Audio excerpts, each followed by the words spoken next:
¿Qué tal amigos? ¿Cómo están? Muy buenas tardes. Hoy contamos con una abogada que tiene un prestigio muy alto en el litigio. Es la licenciada María Antonieta Figueroa, titular del despacho Figueroa y Asociados. Vamos a hablar sobre el tema del pagaré, que es un título valor que generalmente la gente piensa que puede garantizar un patrimonio a través del pagaré. Y generalmente también el llenado del mismo implica que tengamos alguna referencia. Por ejemplo, en nuestro caso como abogados, el artículo 3 del Código de Comercio establece quiénes son los comerciantes y de alguna manera quiénes pueden ejercer legalmente el comercio. Pero bueno, la abogada Tony, te agradezco mucho que estés No, con gracias nosotros por la invitación. y la verdad que qué bien que nos puedas explicar de manera práctica cómo llenamos un pagaré para que tenga valor y podamos cobrarlo, que es lo importante, ¿no? Claro, pues mira, pues antemano, gracias por la invitación y bueno, pues ya finalmente logramos concretar la cita.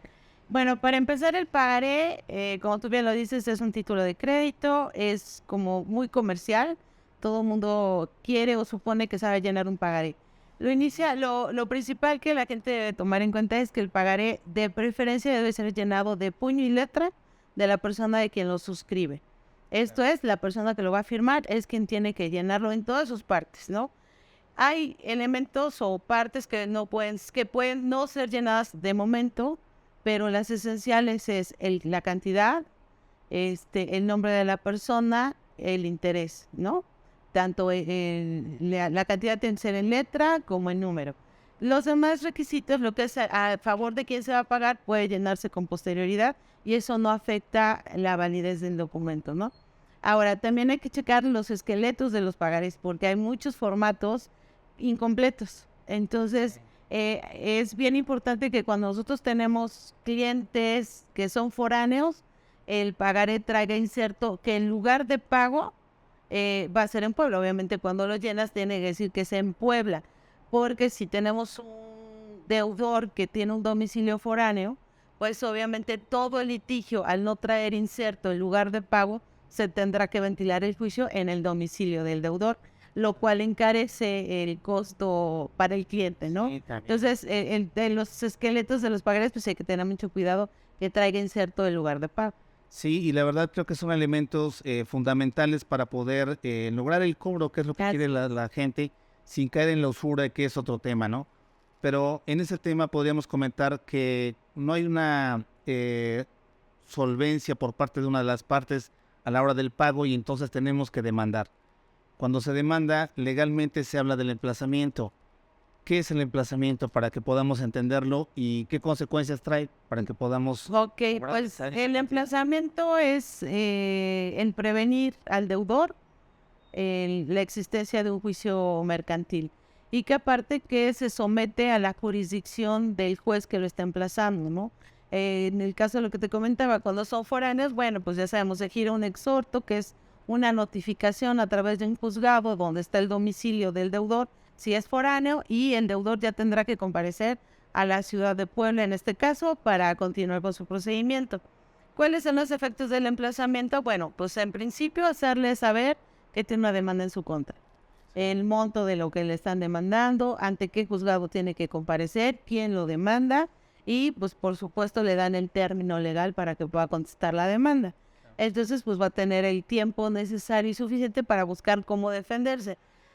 Y pues el emplazamiento, las consecuencias es que se va a embargar, ¿no? Que es como, en términos coloquiales, asegurar que vas a poder cobrar el documento.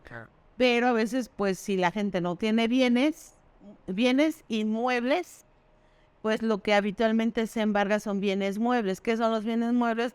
Pues que embargas la sala, embargas el comedor o embargas un vehículo, siempre y cuando pues garanticen el monto de tu adeudo, ¿no? Y pues con las medidas de apremio, ¿no? Es tratar de coaccionar o presionar al deudor para que te pague independientemente del juicio que se siga. Sí, la verdad es que es un mundo el tema del pagaré y mucha gente piensa o dice, lo más importante es que te firmen el pagaré. Y la verdad es que cuando tienen la firma, me gustaría que comentaras en la práctica qué pasa con la firma en el pagaré, si la toman en cuenta, no es válida, cómo hacer entendible el tema de la firma en el documento mercantil. Bueno, pues lo ideal es que, como les comentaba al principio, que sea un llenado total, con toda la caligrafía del deudor, porque normalmente, aunque en tu cara estén llenando el documento, siempre desconocen la firma, ¿no? Y entonces ahí entramos en un tema de lo que son los peritos en grafoscopía. Y pues entramos en situaciones de, obviamente, encarece el juicio. ¿Por qué? Porque hay que pagar el perito de cada una de las partes, y aparte el perito que nombra la autoridad para determinar cuál de los dos peritajes es el bueno, ¿no? Y entramos en una cuestión muy subjetiva, porque queda a criterio del juez el valor que se le asigna a los dictámenes que emitan los peritos. Y al final del día, como son órganos o son personas auxiliares en la impartición de justicia, pues el juez tampoco está obligado a tomar como cierto o como válido el criterio que el perito pueda determinar. ¿Por qué? Porque a veces hay peritos que exceden en sus cuestionarios o en sus comentarios al momento de resolver los puntos cuestionados de las partes, o en su defecto son omisos, y entonces pues el juez ahí les resta valor a los dictámenes, y pues ¿qué es lo que viene? Pues se gastó en balde, se perdió tiempo y los dictámenes no fueron tomados en consideración. Y luego viene el tema del perito tercero en discordia, que sabemos que, bueno, es un volado. Se presta también un tema de corrupción ahí. Claro, es un volado, es totalmente un volado. Los peritos, no sé, no quisiera ir más allá del tema, claro, pero pues al final de cuentas no tienen una responsabilidad profesional al momento de emitir su dictamen, y se van por temas económicos que no debería de ser, perjudicando a una de las partes, ¿no? Porque lo que es, y pues desgraciadamente cuando hay dictámenes de peritos, pues ya sabemos que es un volado, ¿no? Y al final se vuelve una laguna, porque muchos jueces no toman en cuenta los peritos, y por la facultad discrecional ellos deciden si debe pagar o no. Así es. Entonces esto creo que genera incertidumbre y no es un buen mensaje, ¿no? Sí, claro. Pero bueno, al final lo importante es que este título valor de alguna forma sí garantiza una deuda. Yo cerraría con esa pregunta. ¿O no es una garantía el pagaré? Pues a mi criterio y a mi experiencia, yo considero que un pagaré ya no es una garantía. Porque al final del día no sabes si existe la solvencia económica del deudor de poder cubrir ese pagaré, porque en un estado de necesidad todo mundo te firma. Te venden hasta su mamá. Entonces, yo te firmo lo que quieras, no pasa nada, pero si no te lo soportan con algún bien, digo, en la práctica nosotros lo que siempre les pedimos a nuestros clientes es, ok, te van a firmar un pagaré, ¿para qué? ¿Qué monto es lo que te va a garantizar? Bueno, ok, pídele una garantía adicional, porque creen que el pagaré con eso va a ser magia, y pues no. O sea, hay que saber la solvencia del que firma ese documento. O sea, ¿cuál podría ser una garantía?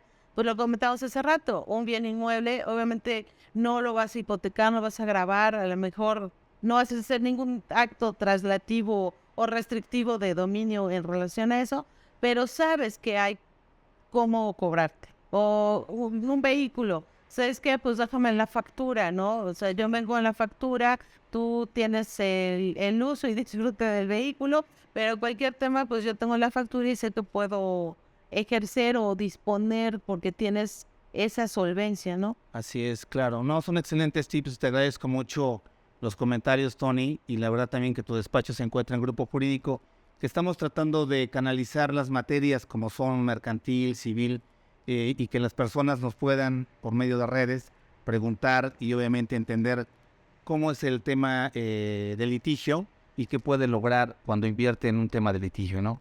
Estamos a la orden, Tony. Muchas gracias, Javier, y bueno, pues a la orden aquí con el maestro, lo que se les ofrezca por su conducto. Gracias, Tony. No hay de qué. Que estén muy bien. Hasta luego.